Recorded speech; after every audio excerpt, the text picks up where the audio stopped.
السلام علیکم دوستو، آپ میری آواز سن رہے ہیں۔ ظلم، جبر اور طاقت کا وحشیانہ استعمال اس خطے میں کشمیر کے علاوہ شاید ہی کسی ایسے محدود علاقے میں ہوا ہو۔ 1 سال سے وادی کے لوگ گھروں میں بند ہیں، ان کا دنیا سے رابطہ بالکل منقطع ہو چکا ہے۔ مقبوضہ کشمیر میں تجارت اور معیشت دونوں بالکل تباہ ہو چکے ہیں، جبکہ معاشرت پر بھی نہایت منفی اثرات مرتب ہوئے ہیں۔ نظام زندگی درہم برہم ہو چکا ہے۔ اس علاقے کی مسلمان اکثریت بھارتی استبداد کے سامنے جھکنے کو تیار نہیں ہے۔ حقیقت یہ ہے کہ کبھی بھی نہیں تھی اور کبھی بھی نہیں ہو سکتی۔ نسل در نسل کشمیریوں نے آزادی کے خواب دیکھے ہیں، اور صرف خواب ہی نہیں دیکھے، اس کے لیے عملی جدوجہد کی لازوال مثال بھی قائم کی ہے۔ دوستو، شیخ محمد عبداللہ کے خاندان اور کشمیریوں میں ان کی ایک وقت پہ مقبولیت اور مقام کے بارے میں کون نہیں جانتا۔ وہ اور دیگر کشمیری رہنما مہاراجہ کے کشمیر کے خلاف جدوجہد کا آغاز بھارت اور پاکستان کے آزاد ہونے کے 1 دہائی سے پہلے سے کر چکے تھے۔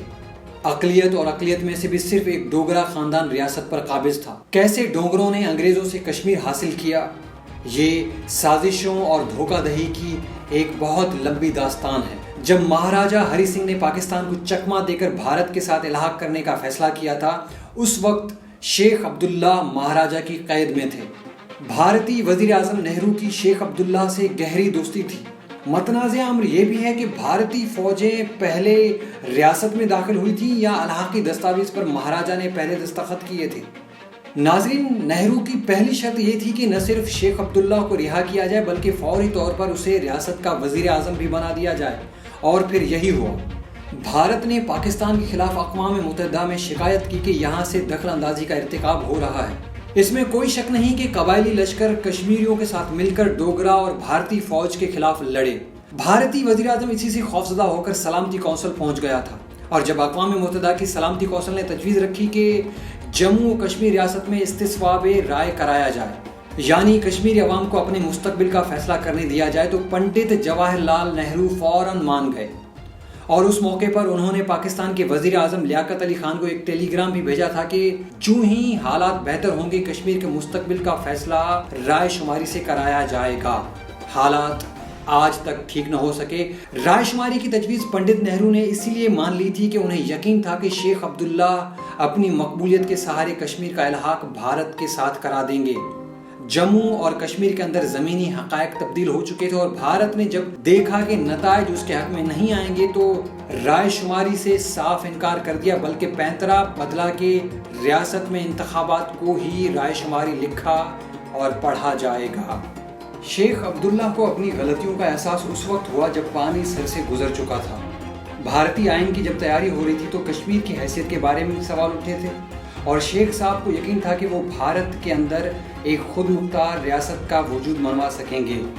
اس مخصوص شق کو جو اب مودی سرکار نے مطلوب قرار دے دی ہے کے بارے میں جو سمجھوتا ہوا تھا، اگلے دن آئین ساز اسمبلی نے لفظوں کے ہیر پھیر سے اس کی حیثیت کو ہی کم کر دیا تھا۔ آخر وہی ہوا جس کا خدشہ تھا کہ آئینی ترمیم کے ذریعے نہیں بلکہ صدارتی حکم سے کشمیر کی ریاستی حیثیت کو تبدیل کر دیا گیا ہے۔ ایک وقت آیا جب شیخ عبداللہ نے کوشش کی کہ وہ جموں کشمیر ریاست کو جواہر لال نہرو سے بات چیت کر کے کچھ اندرونی دباؤ پیدا کر کے اور پھر بیرونی طاقتوں کی پشت پناہی حاصل کر کے خود مختار حیثیت دلا دیں۔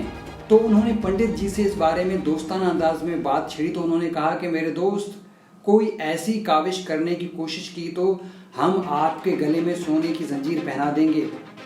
اس کا ذکر شیخ صاحب نے اپنی سوانح عمری آتش چنار میں کیا ہے۔ شیخ صاحب کی طرف سے اصرار زیادہ ہوا اور ضد بڑھی تو انہیں اپنے ہی کسی گھر میں کئی برسوں تک بند کر دیا گیا تھا۔ تمام سہولتیں مہیا تھیں سونے کی زنجیر کے ساتھ، مگر آزادی اور اقتدار سے برسوں وہ محروم رہے۔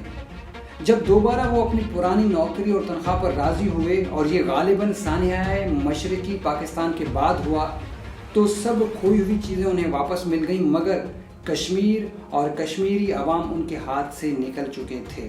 بعد کے ادوار میں ان کا خاندان اور ان کی سیاسی جماعت نیشنل کانفرنس الحاق رکھ کر بچی کچی خود مختاری کو بھی محفوظ کرنے کی تگ و دو کرتی رہی۔ ہمیشہ بھارتی حکومتیں قوانین اور پالیسیاں ایسی بناتی کہ کشمیر کا انفرادی تشخص اور آئینی حیثیت تحلیل ہو جائے۔ مقبوضہ علاقوں کی کشمیری عوام ان پالیسیوں کے خلاف صدائے احتجاج بلند کرتے رہے اور متبادل سیاسی قیادت کی طرف بھی مائل ہوئے۔ پھر یہ ہوا کہ بھارتی حکومتوں کی سازش سے کشمیر کے نام نہاد انتخابات میں دھاندلیاں ہونے لگیں تاکہ من پسند سیاسی طاقتیں برسر اقتدار آئیں۔ یہی عوامل تھے جس کی وجہ سے نوجوان کشمیریوں نے بھارتی حکومت کے خلاف جدوجہد کو نیا رخ دے کر ایک نئے مقام پر پہنچا دیا تھا۔ بھارت نے فوج کشی، مار دھاڑ، پکڑ دھکڑ جیسے تمام سامراجی حربے اور ہتھ کنڈے استعمال کیے، لیکن وہ کشمیری عوام کی سوچ کو نہ بدل سکا۔ کشمیریوں کا جذبہ حریت آج بھی زندہ اور قائم دائم ہے۔ تب سے انہی حالات میں کشمیریوں کی تیسری نوجوان نسل اپنے حقوق کی جنگ میں میدان عمل میں ہے۔ مرد، عورتیں، بچے، بوڑھے سب اٹھ کھڑے ہوئے نظر آتے ہیں۔ سب ایک خاندان کی حیثیت سے جلوس نکالتے ہیں اور سڑکوں پر چلتے ہوئے آزادی کے نعرے بلند کرتے ہیں، اور بھارتی فوج ان نہتے مظاہرین پر گولیاں برساتی ہے۔ احتجاج تو مزاحمت کی صرف ایک صورت ہے۔ کشمیریوں کی مزاحمت کے اب کئی رنگ اور کئی جہتیں ہیں۔ یہ مزاحمت شاعری، ادب، لوک کہانیوں، سماجی بیانیے، گیتوں اور موسیقی تک میں نظر آتی ہے۔ ہاتھوں سے مزاحمت ہو تو نظر بھی آتی ہے اور کچل بھی دی جاتی ہے، لیکن یہ جب دلوں میں اتر جائے اور شاعر، ادیب اور معلم کی زبان بن جائے تو اس کا مقابلہ کرنا مشکل ہو جاتا ہے، اور تاریخ ایسی مثالوں سے بھری پڑی ہے۔ بھارت کے پاس فقط ایک بڑی ریاست کی بڑی فوج اور ہر ظلم کر گزرنے کو گھناؤنے منصوبے اور قبضہ گیری ہے۔ اس سے دل اور دماغ نہیں جیتے جا سکتے، اور ہر ظلم کے بعد آزادی کی طلب کا بڑھنا فطری بات ہے۔ دوستو، تاریخ کا فیصلہ اتنا جلدی نہیں ہوتا۔ کشمیر کا تنازعہ بھی زندہ ہے۔ کشمیریوں کی جدوجہد کمزور نہیں ہوئی، بلکہ زیادہ طاقتور ہو کر ابھری ہے۔